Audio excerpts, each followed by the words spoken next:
And it's time for another Tea and Tight special. This week we have a fantastic special guest. He first competed in 2017. He has competed for All Star Wrestling, ICW, Reckless Content, Pro Wrestling Scotland, Source Wrestling. He's been known as the Shooter. He has been known as Kickass. He is currently a member of Thatchers Cabinet. He is Mr. Ian Skinner. How are you doing? What's good? What's good? Hello to Andy, hello to Dan, and hello to everyone who's listening right now. That's excellent. Of course, we are TN Tights, a Great British Wrestling podcast for Great British Wrestling, as featured on bodyslam.net. I am your host, the Great British Champion, Mr. Andrew Moore, Andy to most, and I am joined as always by the co-host, the Pro Wrestling T-shirt champion of the world, Big Daddy Dan, Mr. Daniel Allen. Hello, and I am honouring our guest with my ICW shirt. One of my ICW shirts. Well, I mean, like, none of you guys are wearing the Ian Skinner merch. I'm a man with at least 4 T-shirts out right now. 4 T-shirts? They all came out, like, within, like, 1 to 2 months. And can you tell me exactly where we can get them, Ian? Literally DM me. For the main part, I don't have a big cartel because I don't think people care that much, and especially right now, I don't want to squeeze the pockets of people in such a difficult time. But if you like see a T-shirt design that you like on my feed and you're like, oh, that's dead sick, you know, whether you're like superheroes, whether you're like kind of like hardcore music, or whether you just like just really just like cool designs, definitely just reach out to me, DM, and I can sort you out with a bundle. The main part, luckily enough, I don't think I can't come away with a massive profit away from it. It's literally just, hey, if you think this is sick, I'm happy for, you know, people to wear it and represent. I've got like, it's essentially the 4 genres of myself that appear. You know, you've got the cool kind of like, oh, tech, hardcore, metal, and then the deathcore and then like the superhero kind of stuff. I think we're the target audience there, Dan. I mean, death metal, and with me, of course, the superheroes. You, the superheroes. We are big geeks, big old geeks. We are. I love a bit of tech metal. Give me some of your favorites. In regards to tech metal, I'm definitely like Periphery. Gotta go with Periphery because like I love it. Ever since like Icarus Lives came up on Scuzz. One time I was just hooked, but I need to see them live. I've never seen them live.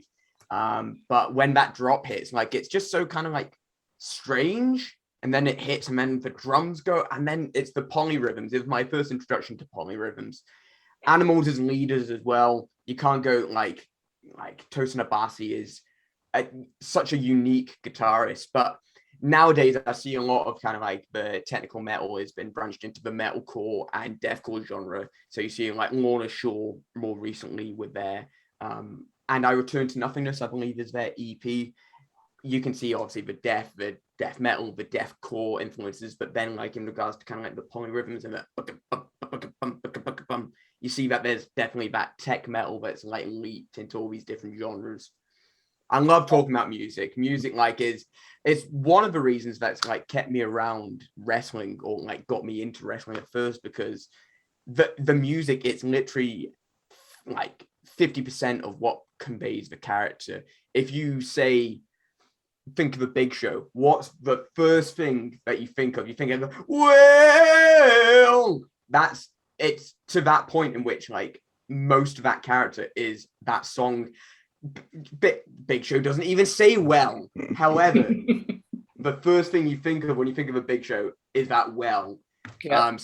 I love talking about music, especially because I've got, as much as I love the heavy stuff, I do have like such a diverse taste because my shuffle can go from. When it comes from diverse, you need to ask Andy what he's been listening to recently. Oh, let's go, Andy. Well, Dan, as he knows, and as some of the viewers may know by now, I do love to listen to Korean hip hop.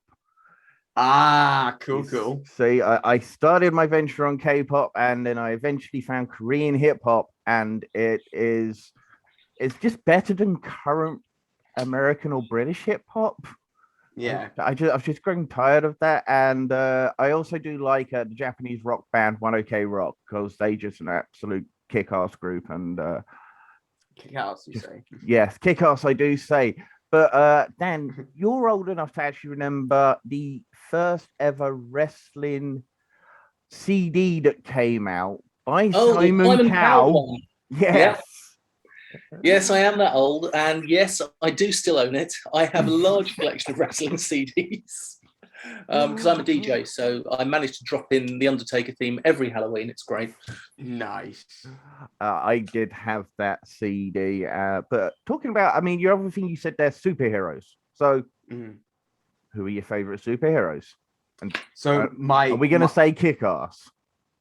Kickass, yes, but he was one that I discovered later on in my kind of ventures into superheroes, and it was basically because of the movie coming out, and then I'd get the graphic novel from there. Also, more recently, I say Invincible. The series on Amazon are incredible, especially not only for people compare it to The Boys, and the interesting part of The Boys versus Invincible, other than real life versus cartoon. The Boys is based on a comic written by someone who hates superheroes and is doing a satire of it, whereas Invincible is more not parody but homage to superheroes rather than it is, with the first episode being based around, pretty much the Justice League. So as a superhero fan watching that stuff, you do get those kind of like little bits of, oh, that's just Martian Manhunter, or oh, that's just Batman. But in regards to my OG and I'd say maybe my top two, it's Batman and Robin, because I'm a 95 kid, and 97, I believe it's 97 or 98 where Batman and Robin came out. The Joel Schumacher. Now, obviously, maybe not the greatest film out there, but what a guilty pleasure of a film. Yes, it's brilliant. It's a great film, and I don't care what anybody says. I love it. That was before the nipple suit, right? That was it was the deepest. No, it was the deepest area of nipple suit. It was like the last nipple suit. You've heard The Last Airbender, the last nipple suit, Batman and Robin by Joel Schumacher. Also, the first interaction of the subtle hints of the Mr. Freeze and Borat connection, because Mr. Freeze does say in the film, "My wife." So I just remember the whole thing about Batman having a credit card. Like, he went down to a bank and approached the bank for a credit card. I love that idea. Borat. Borat's an interesting one for you to bring. No, have we lost him? I hope not. No. I saw Sacha Baron Cohen many years ago at I'm still here. Cambridge. I'm still here. There we go. We're back. Hey, there we go. I saw Sacha Baron Cohen back when he was part of the Footlights Review in Cambridge, which also shows quite how old I am. Brilliant live comedian, lots of character comedy, and I believe that you have a history in comedy, and not just a history, a current aspect as well as wrestling. Would you like to tell us a little bit more? Oh, certainly. So I think comedy and wrestling have kind of like been two different paths that ever since I moved to Edinburgh when I was 19, it's two kind of like different passions I pursued. For the main part of it, I started training in 2015, and obviously I've been wrestling since 2017. So the first 2 years of my kind of like wrestling training journey were literally the kind of like the juggling of these two creative mediums, the first one being stand-up comedy, and it's the one that I pursued further. And then also sketch comedy on top of that. I was part of my university's comedy society. I know, wow, it's great, but it's given me the great opportunity to not only like meet some of the funniest people that I know, but the group that we're still a part of. We've been on hiatus since everything kind of like went to pot recently. But I did a podcast with these guys called Get On My Level. It's not available anymore, mainly because I'm not paying that extra £12 while we couldn't meet up. So I've got it all archived, but maybe we'll start up again. We also did a fringe show a couple of years ago. The Dry Boys, spice things up. So that's our comedian group, the Dry Boys. But yeah, we've pretty much whenever we would just we come together, we always end up, even if we're just having a laugh, just watching something, we'll always come up with a bit, and we're like, cool, we'll need to take a note of that. because we just bounce off of each other. We kind of we know each other. I was actually speaking about my comedy career to Mad Kurt as well recently because he mentioned that he was a fan of Daniel Sloss, and I'm like, oh, I once did a show at the stand. Daniel Sloss was headlining, and he's like, oh, wow. Typical Mad Kurt response. I mean, at least you didn't get trolled by it. Yeah. Well, I mean, it means he likes you. I think. I'd hope so. I think that Mad Kurt maybe has the aspects of his life ways, like keep your friends close and keep your enemies closer. I love Mad Kurt, and I love Mad Kurt's Twitter game, and I love Mad Kurt as a wrestler. He's phenomenal technician in the ring when he wants to be. It's a shame I could beat him up in a real fight, though. So we'll leave it at that. Yeah, leave the bait out there. Yeah, because I do believe that is likely to be the case, because I look at the way you work, and it's very similar to people I'm big fans of: Carl O'Reilly, Chris Ridgway, Mark Haskins, and it's the way you conduct, the way you have your body as you lock up. It's the way you transition between moves and submissions. I'm guessing you actually have real experience and real training in some sort of martial arts. Yeah, I trained with Jiu-Jitsu Misfits, now known as SBG Murray, up in Elgin, where I used to live. So I trained Jiu-Jitsu, trained Thai boxing, and this was around, like, it must have been 2013, 2014. I remember specifically because the thing that kind of like drew me towards it was Anderson Silva versus Nick Diaz. It was the one where Nick Diaz like got down and started like posing. That I watched that fight and I was like, I just need to. I obviously you'd seen UFC every now and then, but I think that was the first fight that I was like, this is actually like kind of like, give it a try. One session, and then one session turned into the weekly thing. And then moving down to Edinburgh, it was very much kind of like I fell out there because I'd say it's very much like a wrestling school, that they're your group, they're your people, they're the ones who help you develop, they know your journey. I think I was apprehensive for restarting that journey up that like down here with a new group of people. And that's then when I started getting into wrestling. So very much from like 2015 onwards, that's when my wrestling training began. So it transitioned out of one sport into another, a very similar journey that Mayhem Brooks, another guy who actually still lives in Elgin, he did the same. I actually said, hey, if you want, like, he's like, oh, I want to learn how to train to wrestle. I'm like, mate, come down and join the school that I'm at. He's incredible, incredibly strong. His technique is, he is something else. For a guy who's near enough, just like, he's probably the pound for pound strongest guy in Scottish wrestling. I'm just saying. I mean, now that everything is finally open and out there, and you can travel freely, because you spend, like you say, you've done a lot of your training in Scotland, but there's a lot of great trainers and around in the UK area, particularly Chris Ridgway at Future Shock. Yeah. You can go down to Portsmouth and train with the guys down there in the NJPW style. Is that something you're considering, or are you, as you say, are you happy that you wanting to travel? Definitely. I feel I've got like there's like, especially moving from I've moved from one school to another and start training with Joe Hendry. There's little things that, like, even in the first 2 weeks of training with Joe, where I think it's stuff that was like when I was training with TJ Rage, that maybe I took for granted, or he took for granted because he trained me for so long. Little things that I did that Joe was like, have you thought about changing this? Or have you thought about this? Or maybe try this instead. That's like, why haven't I been like doing that before? Little things that make it easier for me, but also things that make it look a bit better. So if that's just, getting like a couple weeks in a new school, there's so much you can learn at other schools. I luckily had the opportunity to train at Fight Factory Pro right before the pandemic hit in March. So I'd love to get back over to Islanders train, but yeah, definitely getting down to the Future Shock school, that'd be great.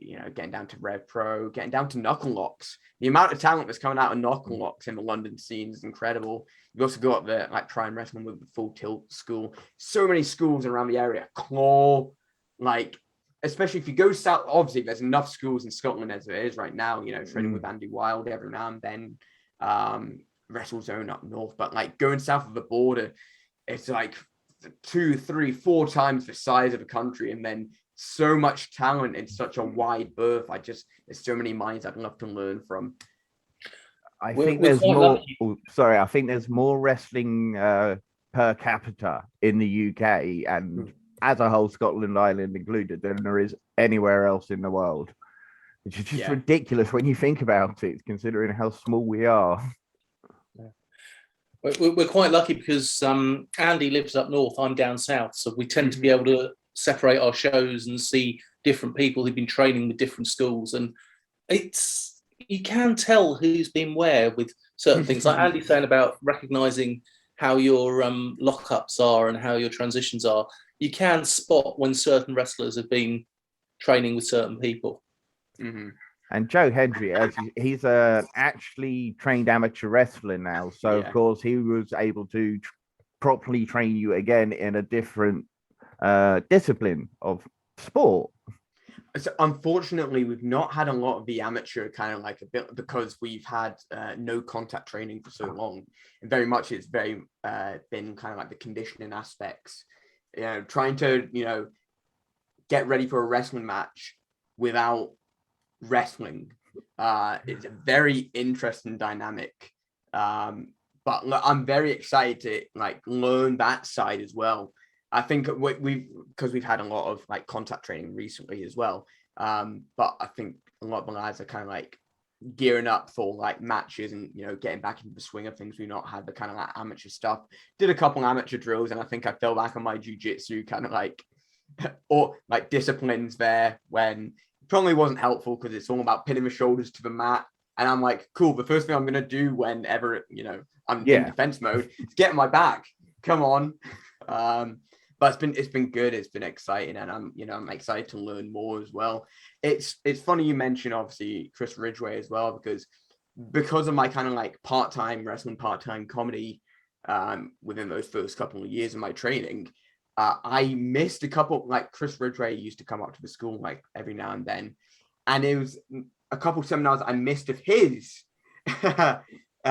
In regards to like doing a comedy show instead, or like doing like some stand-up training. So it's funny how kind of like these paths cross and kind of like maybe go parallel at some points. Indeed, yeah. So going to ICW at the moment, you're kind of the opposite of comedy right now.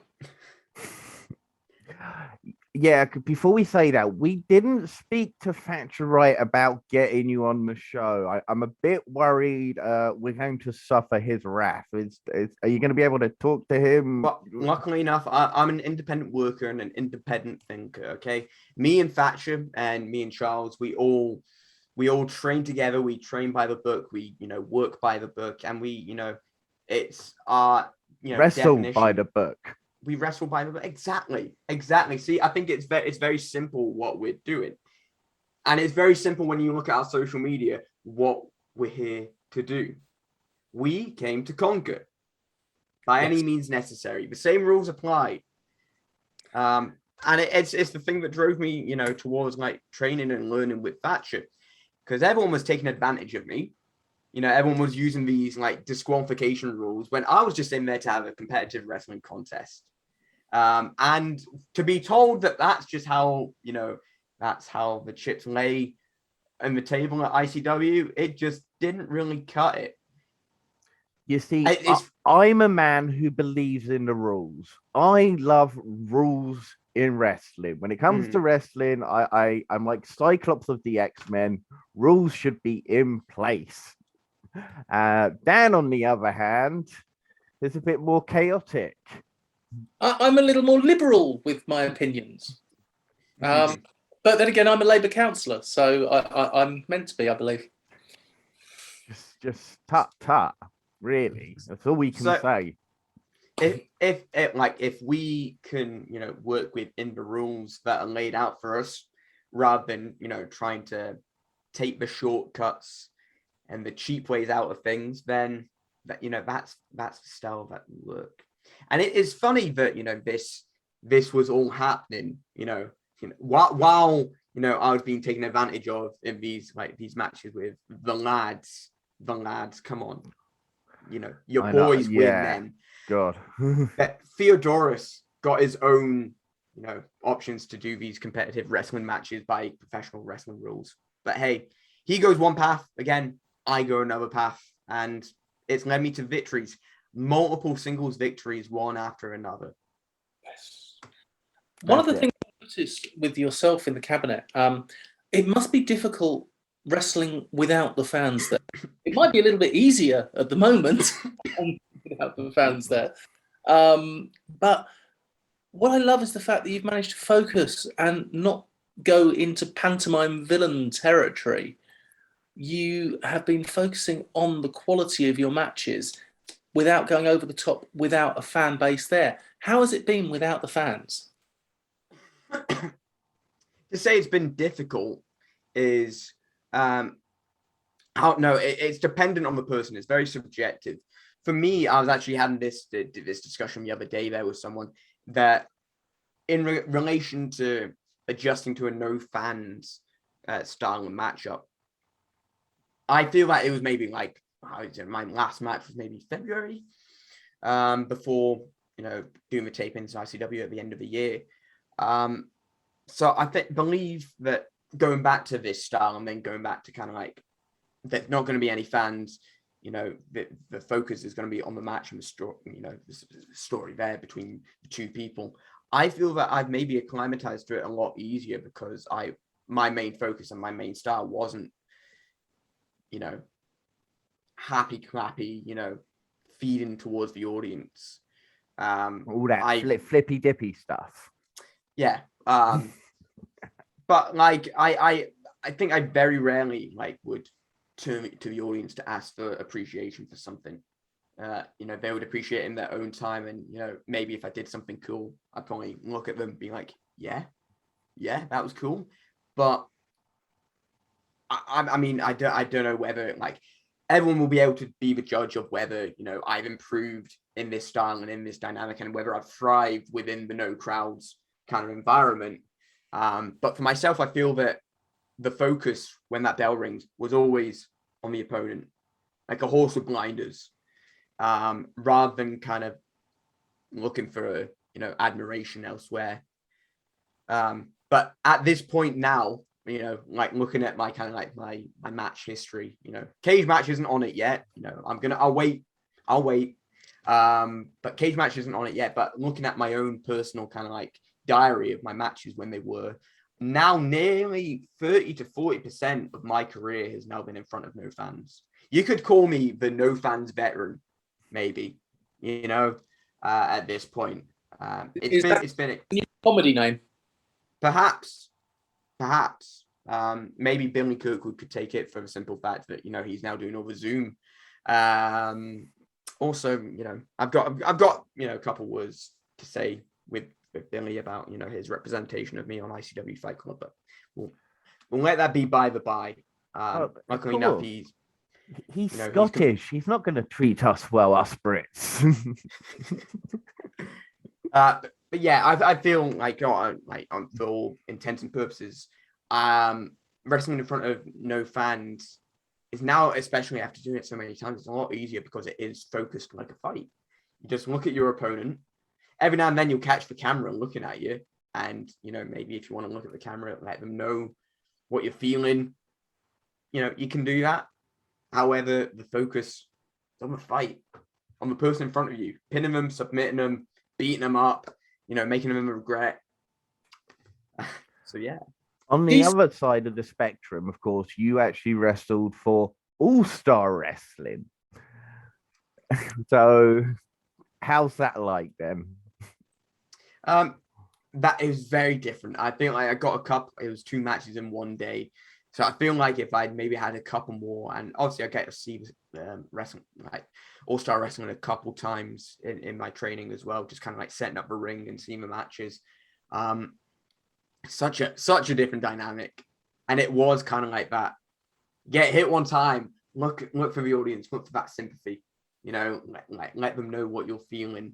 Obviously, I think there's there's enough people who've had more experience who've been able to like explain the camps a lot better, and I'll very much fall back onto what they're saying, in which they're fans who aren't there to see wrestling. They're there to see a bit of entertainment, potentially a bit of comedy, maybe a bit of drama, you know, something that will keep them entertained, that the kids will go, oh, wow, that was such a fun afternoon. Let's go swimming after that. And then the karaoke will be on at night. So they're not there to see cool moves. They're there to see kind of like what they think a fight could be, or what, you know, the performance of a fight, which is, you know, it's great. It's very different. But I think especially I did the signing, like the little like poster signing in the intermission. And it was nice and heartwarming to see that, you know, the kids kind of like get so involved, and they wanted to, you know, get my signature because they thought I was a huge star. When I was just like, I'm just a guy. But, you know, there you go. I hope you had a great show. You know, I beat him. Woo, yeah. One thing that's particularly sticks by me, and I think this is very much the story that everyone tells in regards to like, oh, when you want to get a reaction, all you need is just one person. And I had that one person in my match where I'd get hit and I'd look over at them and they'd be like biting their nails. And, you know, when I'd fight back, they'd be the first one to instigate kind of like a clap or a chant, or, you know, trying to get everything back in, you know, everyone back into it. And then they came up, you know, to get their poster signed at the end. So it's little things like that. I'm like, wow, it's so different. I'd love to do it more. You know, that style is very interesting. I feel like I need to play with it a bit more, get more experience in it, because, you know, there's so many people in the industry who like that's where they started. You know, names Daniel Bryan, Jushin Thunder Liger, Dean Allmark. You know, he's like the king of that, and he's always just trying new things. Dean Allmark's amazing. Everything he does in the ring is just ridiculous. He recently fought Ethan Allen on the most recent Progress. Just what a phenomenal technical match. Yeah. What do you think of the Young Guns? Speaking of Ethan Allen and Luke Jacobs, incredible as a tag team. Incredible. Yeah, I need to see them. Need to work with them at some point. Need to train with them, because like I feel like just there's a mesh of styles there. Obviously, I think sometimes the interesting story isn't, oh, this person does this and this person does similar stuff and But even if I'm able to get to train with them to get around their minds, obviously they're still so young, but they've got such a way around the match in which they're, you know, able to play with tag rules. It's very much like an 80s tag team, like an 80s ass kicker style tag team. And obviously they learned from, you know, some of the best people, you know, the grizzled young vets. Let's like in regards to the way that they work with tag team matches as well, and also they won the Future Shock tag belts off of, you know, GYB. That match was incredible because it is just the most, again, stick by the rules, play by the book tag team match that you've ever seen. Whenever they get like GYB getting a match and they're tagging, oh, incredible. Underrated, should be right up there on, but WWE, they don't do tag team wrestling. Send them to AEW. They would best tag team there is. I'm certain. And I think we're lucky that we get the, you know, Young Guns on, you know, the WWE Network for Progress every now and then as well. Especially with the kind of like the Northwest Strong team as well. The way that they work against people when they did like Lycos Gym plus Warren Banks versus Northwest Strong. Right. Oh, what a match again, because Lycos Gym, another great, you know, team that like I've been able to see live. The way that they work and the way that they move all together is just, they especially them, they just get each other. And if we could have, I think someone tweeted it, British wrestling will never be dead as long as we've got Young Guns and Lycos Gym on every show. Yeah, pretty much, and they are pretty much everywhere. If you were to have, let's look at a Progress versus ICW. Let's say we're going to go for a faction war. Who would be your ICW soldiers? And Dan, I'll get you to pick the Progress Warriors. Okay, so Let's Are we go for a talking team of 5. Survivor Series? Survivor Series style. Yeah. As much I will keep myself out of this for the simple fact that I think it'd be maybe egregious for me to like say, well, just me, Thatcher's Cabinet, and then like that, I'd only get to pick 2 people after that. Yeah. I feel like there's definitely some like we could write a whole card for ICW versus Progress. That'd be just very interesting. I'll get it right out the way. I think maybe it's, I'd love to see Kez Evans versus Dan Maloney. I think that'd be an incredibly interesting matchup of the 2 kind of like bruiser types. But let's talk the 5. The 5 from ICW that we'd like to see. Obviously, Daz Black. Every time we say his name, he puts £1 in his jar and he's gonna buy some gear with it. I love Daz Black. Trained with Daz Black. I think we're losing him again. Guinea. Bear with us, Ian. We've lost you just a sec, so if you can still hear us, I'm sure it'll kick back in a minute. Well, just It's cutting in and out, isn't it? Still here. I'm still here. You're back. There we go. And I'm back. Yes, you are back. I saw it coming. Don't worry. Yeah, right, so we got I trained with Daz Black. Yeah. I trained with him. I remember Daz Black when he was a skinny guy that just did flips and super kicks. Now he's an even bigger guy who does flips and super kicks. I don't know what super soldier serum they injected him with, but give me a piece of that. Let's talk let's Molly Spartan. Throw that out here. I like it. Let's make it intergender. Yeah. Well, I mean, she could. I'm being real. She could throw me about as much as like Andy Wilde. Like put me in a match with her. I'm very much the underdog in that. Yeah. Me too. Especially that spear. Like she'll cut me in half, and she's learned the spear maybe from one of the best. Let's talk. If we look at the Lionheart League, we've got some great competitors in there. I'd say it's maybe a bit of a sleeper hit here. Eddie Castle. Okay. Of course, Kyle Chaos, Eddie Castle. Yeah, like that. Yeah. Oh, come on. Use his new, Yeah, his part of the manifesto. Yes. Yeah. I'll throw. Put Andy Wilde's name down. We won't talk about it. I'm still a bit sour over that. Touch wood. But yeah, we'll throw his name into the hat. And number five. Okay, so we've already got maybe the flashy, flippy guy. We've got maybe the striker in Kyle Chaos. We've got the bombshell. We've got. Oh, you've already got 5 then, haven't we? Yes. Do we? So Eddie Castle, Molly Spartan, Daz Black, Andy Wilde, and Kez Evans. Oh no, not Kez Evans. I was just saying that we want to. So yeah, that match should be on its own. Like that should be the singles. That's the main event. Let's go. I'm trying to think. What is the gap in the market that we're missing right now? I don't know. The man that I would he just came off a great feud with Kev Evans, and that's Craig Anthony, the Natural. Again, he beat me in the first round of that 0G tournament, and what happened to him? Oh, he won the belt and lost it immediately. Sorry, go. You, it's your choice, Ian. Let's go. Okay, let's think about who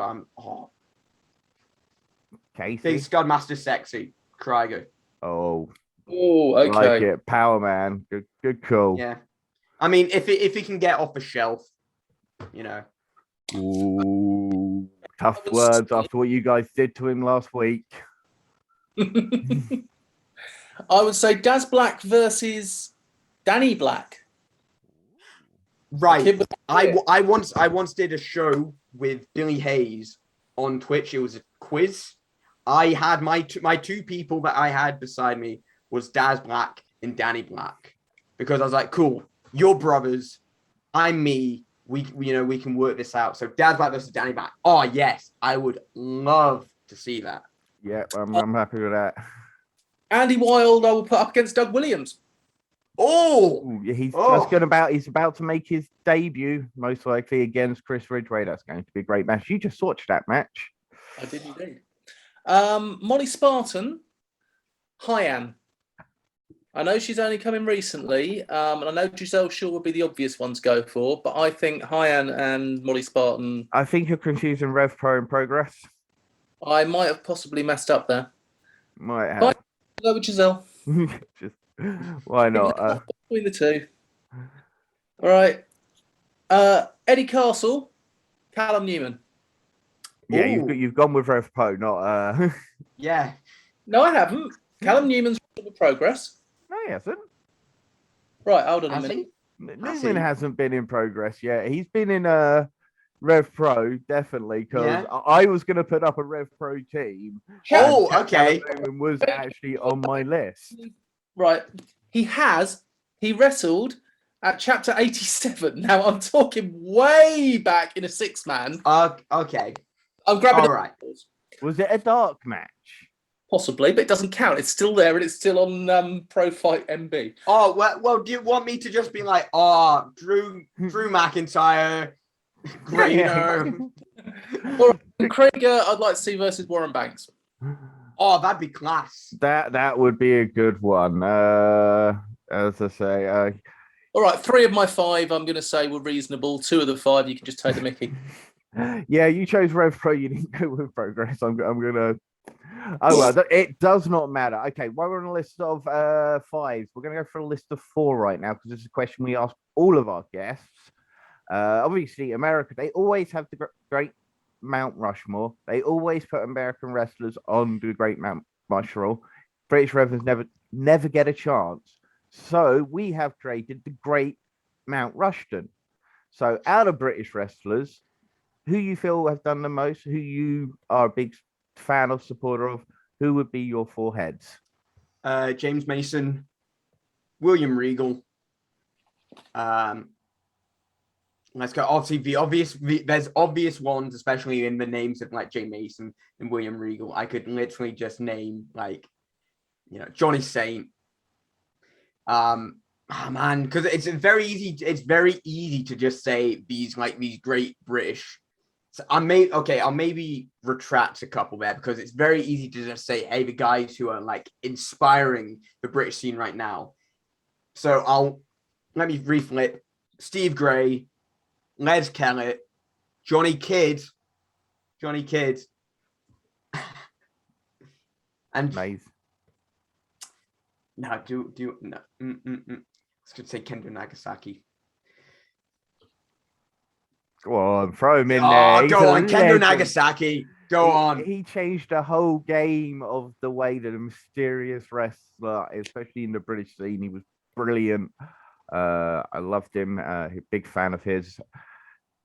I love that list. I love Les Kellett because Les Kellett, you could call him a comedy wrestler. He was an amazing wrestler. I've always said what makes a good comedy wrestler is you have to be an amazing wrestler first. Yeah, it's literally he just knew. Like, I love the match where the entire break they're still stuck in the British figure 4.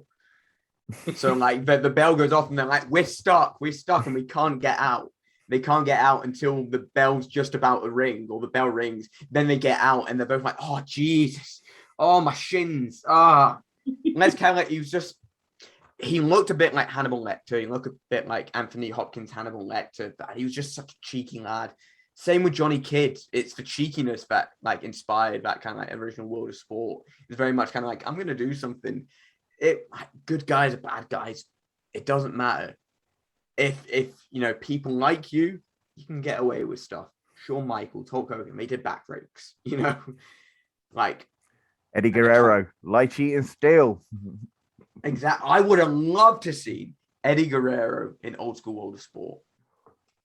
That would have been good. He would have suited that really well because, it's the World of Sport style that inspired the Japanese wrestling of his time was inspired by WOS. It was inspired by the British guys that went out there, in particular, obviously the Dynamite Kid and others. It's just Rollable Rocco. Yeah, Rollable Rocco. On a quick just tangent on top of that, the thing that blows my mind, and if you can find it, this is more for the people out there and for you guys as well, but more for people out there. If you can find it, watch it. You've got Katsuyori Shibata in a tag team match against Eddie Guerrero back in like 2002, must have been 2002, 2003. Incredible in Japan. Mad. Any any aspirations to head out to Japan yourself? Yeah, definitely. I'd love to learn the style as well. Learning in the dojos. I don't know if in your research you saw I had the opportunity to train with Atsushi Aoki-san, rest in peace. And just learning that dojo style, 4 days in a row had me absolutely beat. However, my mind was expanded beyond that. It took so long to digest some of the stuff that you said, but it's like stuck with me. Just little things. But yeah, I'd definitely love to. I actually applied for the All Japan Dojo tryouts, but they weren't taking international students in November. But there's now guys from that class who are now, making their debuts and making waves in, All Japan on the undercards, these young lions. And I would have loved to be able to learn from those heads in the All Japan Dojo. So I'm keeping my fingers crossed that I'm able to get out there at some point in my career. So that's definitely one aspiration that I'm absolutely shooting for. Because obviously, if you want to do a bit of comedy wrestling, you could head out to DDD Pro. Chris Brooks is out there currently doing just fantastic stuff. He's also recently he's been doing the commentary for Tokyo Joshi Pro out there as well, which is brilliant. All on Wrestle Universe. Go check that out. Mm-hmm. Obviously Noah as well. Chris Ridgway did go. He spent I think it was 8 months before the lockdown. He was out there forced to Francesco come back. Akira is in All Japan as well, making waves. Obviously not a British gaijin, but a European gaijin. Won the cruiserweight belt over there. Yeah, of course. Gabriel Kidd right now, absolutely killing it. That series of matches with Yota Tsuji and Yuya Uemura, just so good. Literally they were just swapping around each time during the entire G1 Classic. Just so good each match. And then obviously you've talked about it already. The Carl Fredericks versus Clark Connors on the recent New Japan show. I remember watching it's a California Dreamin' was the documentary about the LA dojo, where it was the first LA show, the Coliseum show for all New Japan, and it was Clark Connors and Carl Fredericks who were that first young boy match from the LA dojo. It was incredible to watch it from that perspective of they're just going out there and they're wrestling this tight grappling style. And then the fire was there when he was hitting feels like triple gut wrench suplexes, and you could tell he was just I think it was Clark Connors who does the gut wrenches, and he was just firing up on it. Incredible. Highly recommend watching that documentary, because especially just Shibata just saying, right, run to the park, and if you don't make it to the park, you need to do 500 squats, and then we're just going to wrestle in the park. And of course, there was just NJPW Resurgence just this Saturday, and the absolute shock return of the former IWGP World Heavyweight Champion, Mr. Ospreay. And he is now just been confirmed for Rev Pro. This 9th week. Anniversary. I'm gutted. I was looking at the North Wrestling show and the 9th anniversary in Manchester, and I literally just came down to Newcastle travel is cheaper for me. So I'm gonna go north. You snooze, you lose, boy. And now, but don't get me wrong, I'm excited because you got Lycos Jim versus Crash Boat. That's going to be a killer match. G Money, there's going to be a fantastic. But I mean, what an announcement!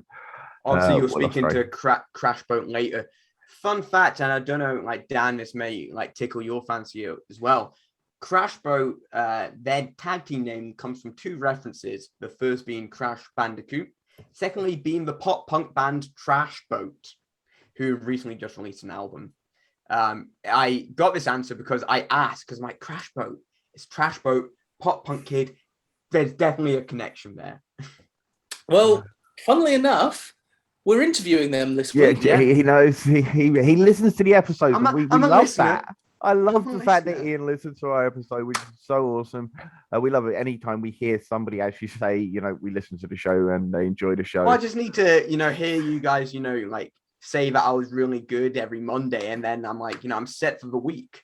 Well, for me, obviously, you wrestle that exact style that I love. My top wrestlers: Chris Bridgeway, Mark Haskins, Zack Sabre Jr. Those guys, just these technical guys who can just take you down to the mat and tie you in a knot. And you're one of those guys at the moment, and you do stand out each and every week.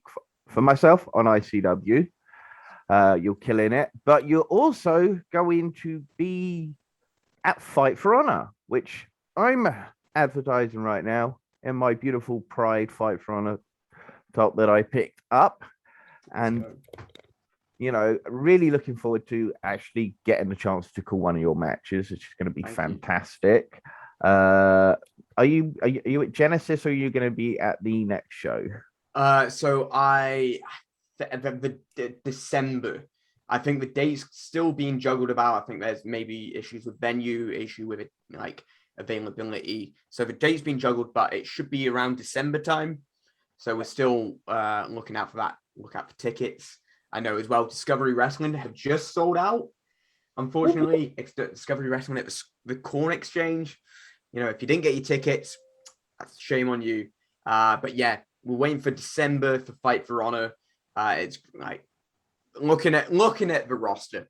There's so many names that I'm like, oh, it'd be great to mix in with with him, Scotty Rock. Like, I'm excited to meet him. Hey, if we wrestle at the end of the day, that's cool. But I'm just excited to meet with another person who's fan of that, like deathcore, metalcore, and you definitely tell in his style and his band's Orphan.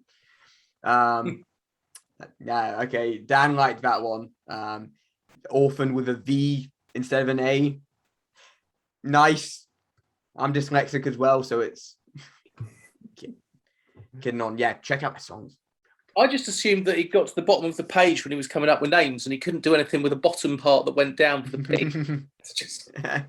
So it's actually, do you remember the band A? Yes. They chose that name so that they'd be the first band in like a CD selection. My friend had a band called TBC. Oh, because they didn't think of a name. Sure, come back to it. TBC. And of course, Scotty Rock is taking on Matt Myers at Genesis. Have you got any? Do you know anything about Matt Myers? I know him more as Chuck Wood than I do because I like, especially with seeing it was WrestleVerse, right? That was the company, and they had it was what was Rampage Brown's name? I just remember he dressed as he had, I can't remember his name. It's lost on me right now, but he had the knee pads on his quads, like just so many knee pads. And the fact is, like, I love the idea of WrestleVerse, mainly because I come up with so many fun ideas of characters I can do, where like it's funny. Like, I'm always pitching ideas to myself and writing them down and never get done because people seem to like Ian Skinner, guy that is good at wrestle sometimes. But I'd love to, one day debut Ian the Naughty Chef Skinner, his finish is the pepper grinder. So I grab the arm and I start wrenching it over the head. And rather than saying tap out, I say, say when, Right. I've just lost now. I don't know where to go from here.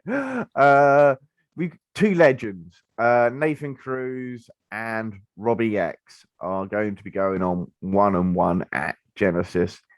What are your thoughts on that? I mean, great match, isn't it? Love Robbie X. Great guy. Just he's so chill. Real good at Fortnite, I've heard. And Nathan Cruz, lovely guy. Love his inside the toy room. Like his like side hustle there as well. like the collector of like old toys, Batman toys specifically. Like, oh, over the moon. Like, I remember he one time had to show off like one of my Nightwing, like Batman and Robin figures that I've got. I was like, oh, I've got this guy from like a similar pack that you got there. He's like, oh wow, that's so cool.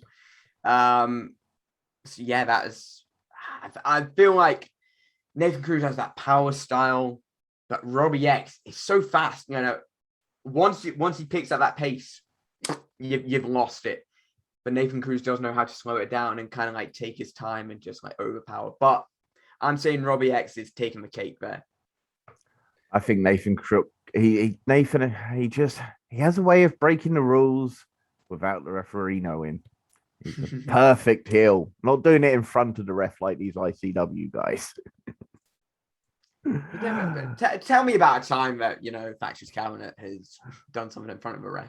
Oh, never the Thatchers Cabinet. Never the Thatchers Cabinet. But you know, those stallions that they have in ICW, like Luke King Sharp and yeah, coming down to the ring with a kendo stick.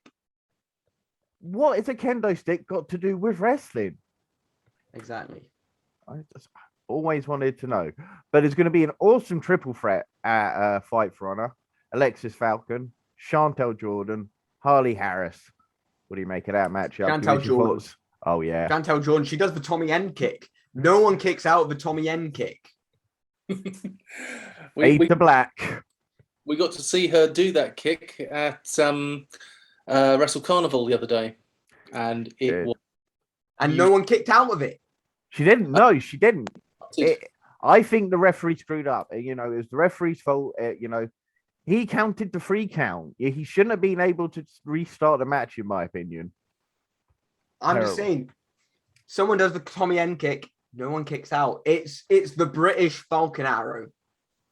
Of course, Tommy End has just debuted in AEW. So has Jamie Hayter. Yeah. What a debut. What do you think of Jamie Hayter?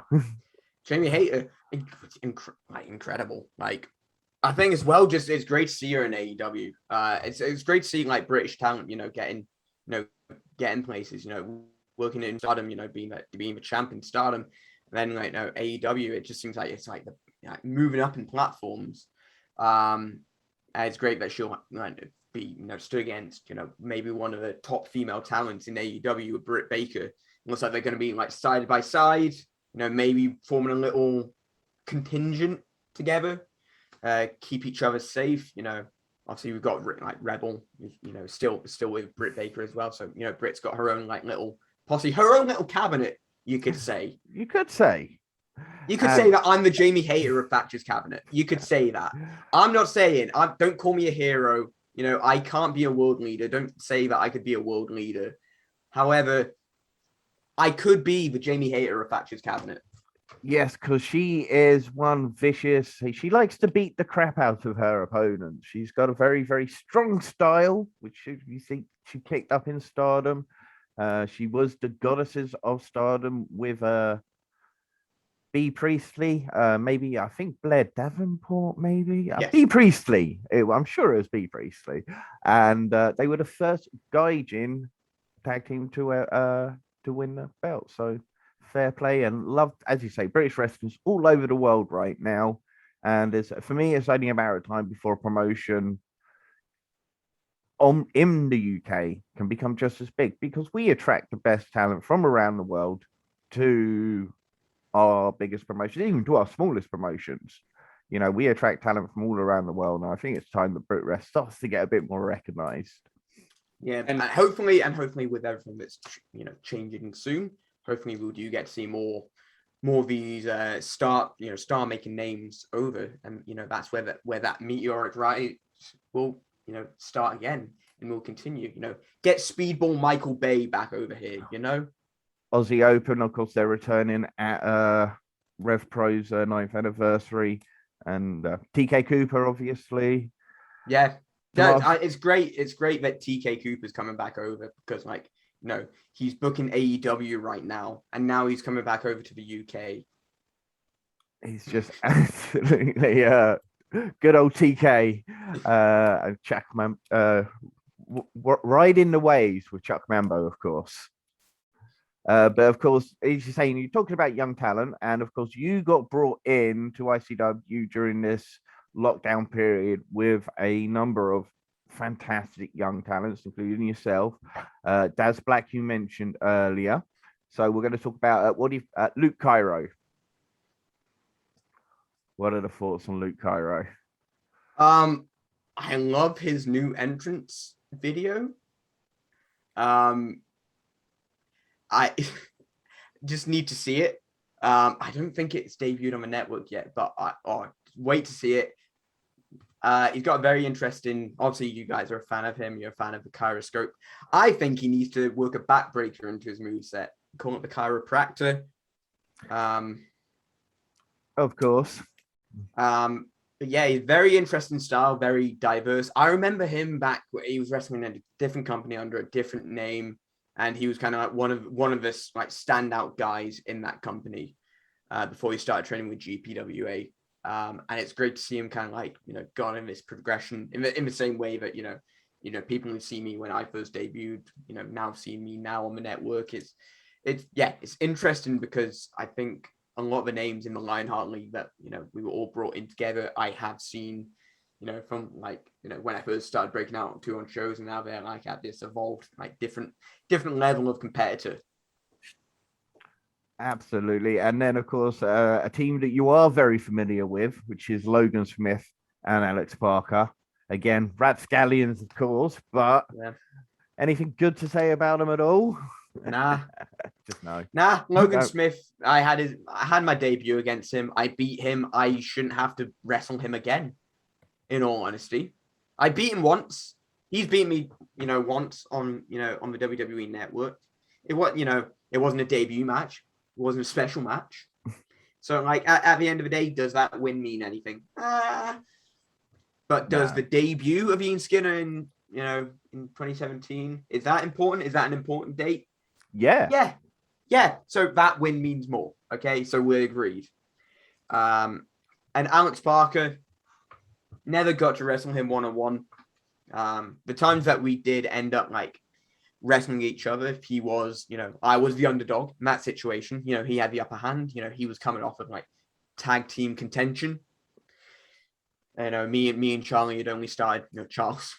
Sorry, I get to call him Charlie. Me and Charles were working together, for the first couple of times. They ended up coming out on top once.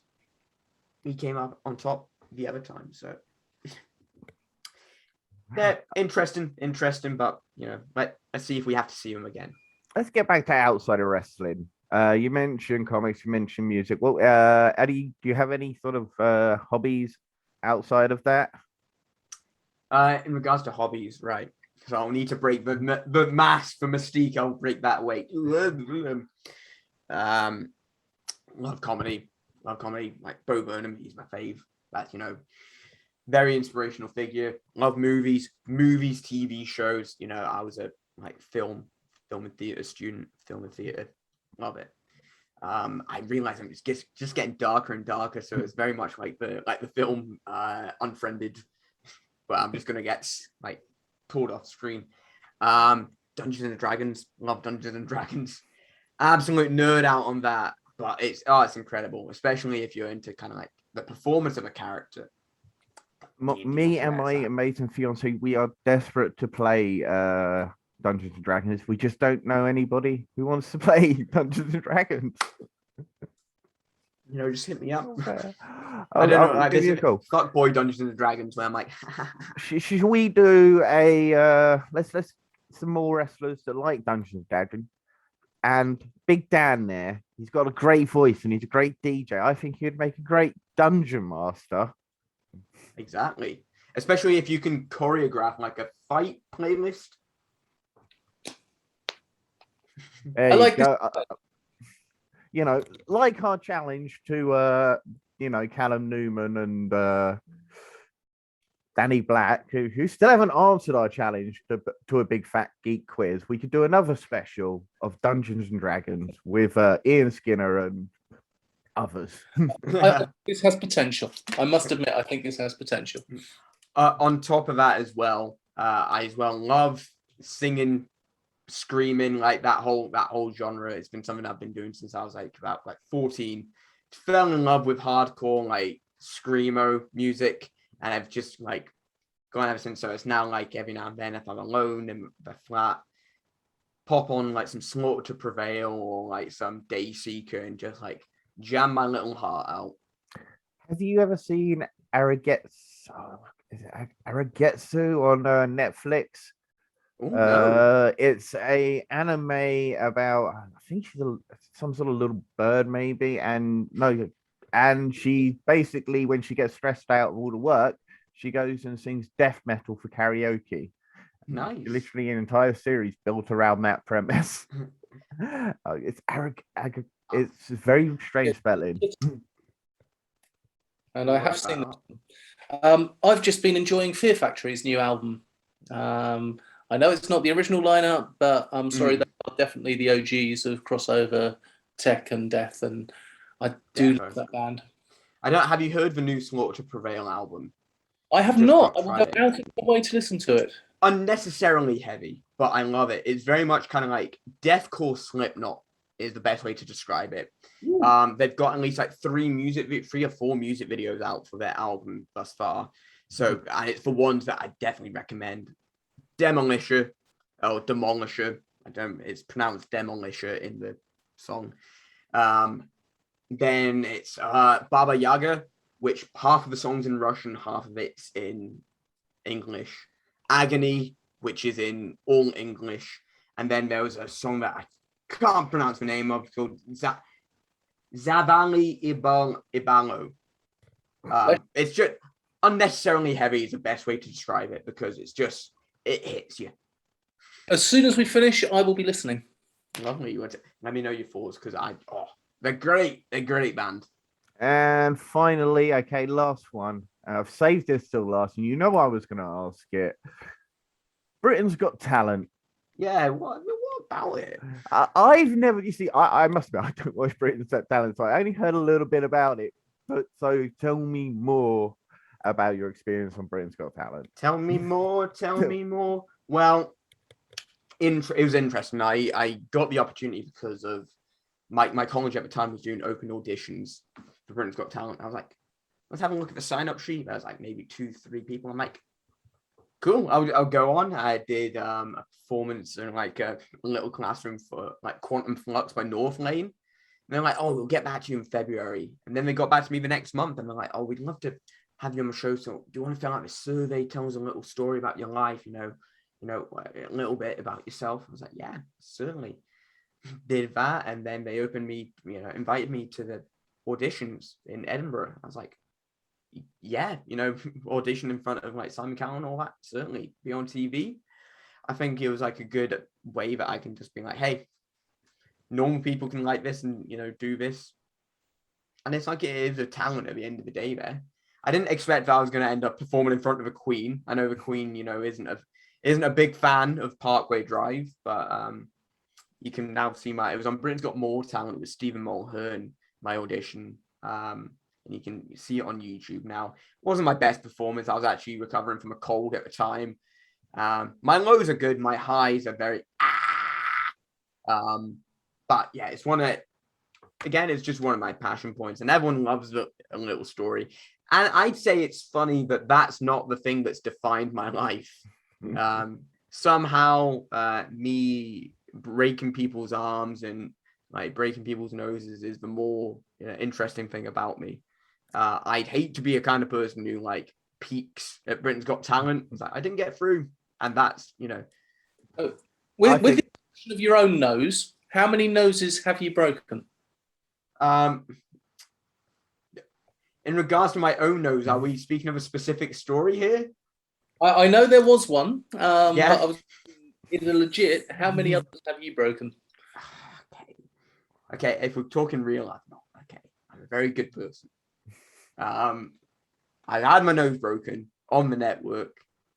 Luckily enough, it was maybe the second last thing of the match before being face planted, and I was to make sure that if you know what it was, DCT.